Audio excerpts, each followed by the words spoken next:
Serbisyong totoo ang unang hirit. Ang saya-saya.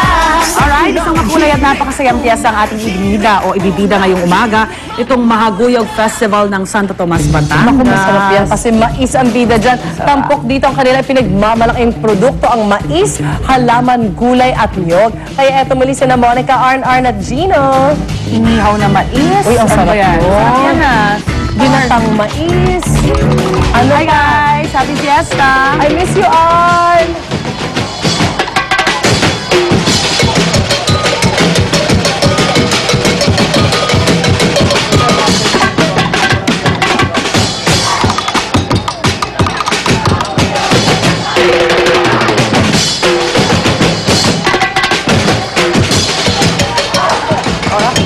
Welcome back mga bunso. Tuloy-tuloy pa rin ating pag-check dito sa Mahaguyong Festival. Yes! Sa Tomas, Batangas.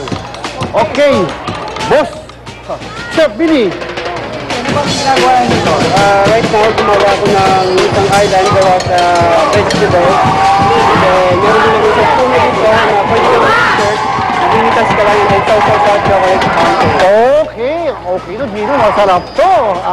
Okay na, okay to. Check natin kung ano nangyari kay Monica. Oh yes, sir. Monique! Kumusta ka dyan? Salamat, Arn and Gino. Napaka-amazing naman yung mga carvings na. But anyway, isa pang amazing vegetable recipe ang ating ibibida this morning. Kasama, of course, si Chef Hassan. Go, hello, Chef. Good morning. Alright. Gusto ako nakauna eh. So, ito yung specialty dito sa Batangas. So, simple lang yung gagawin natin. Gigisa lang natin yung gulay. Alright. So, ano po yung mga basic ingredients na kailangan natin for this dish, Chef? So, ito yung usual na chopsay, di ba? Avocado. Okay. Tapos, we have garlic. Actually, dapat separate siya, pero sama-sama na natin. Okay. So, technically, it's the same. Pare-parehas lang din halos yung mga ingredients natin sa usual chop suey. But, ang konting difference is lalagyan natin siya ng Oh, yun yung twist natin. Okay, dito daw yung nag-umpisa talaga sa Batangas. parang native dish talaga ng Batangas, ang buko chop suey. I think this is very unique and different kasi nga parang ang chop suey medyo maalat siya, tapos lalagyan natin siya ng buko na medyo manamis-namis. So masarap siya talaga, Chef. Yes, at saka yung sikreto pa nila dito, yung shrimp stock or yung sabaw ng pinagkuluan ng shrimp or dinikdik ng balat ng shrimp, yun talagang nagdadala ng lasa dito sa recipe nila na to. Ayun. Naku, ang bango-bango. Alright. Ayan, so ito yung okay, dinikdik na balat ng shrimp. Ayun. So yun yung pinaka-stock, tama ba? Shrimp stock din na nilagay natin.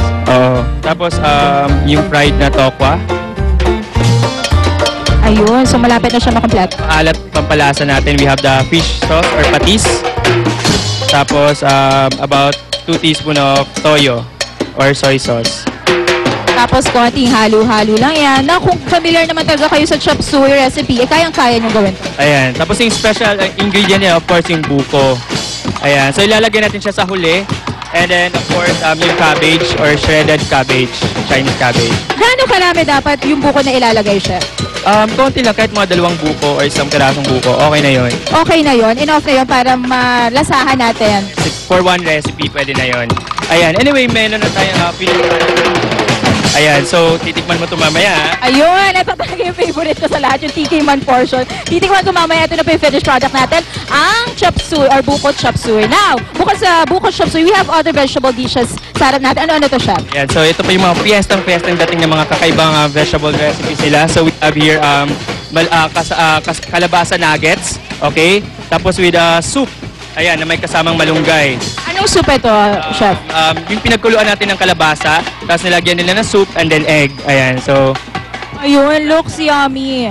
healthy. Malunggay ba yun nasa loob? Ay, alam naman natin when it's malunggay, it's very, very healthy talaga. Now, ito, ano to, Chef? We also have here fried pechay cake.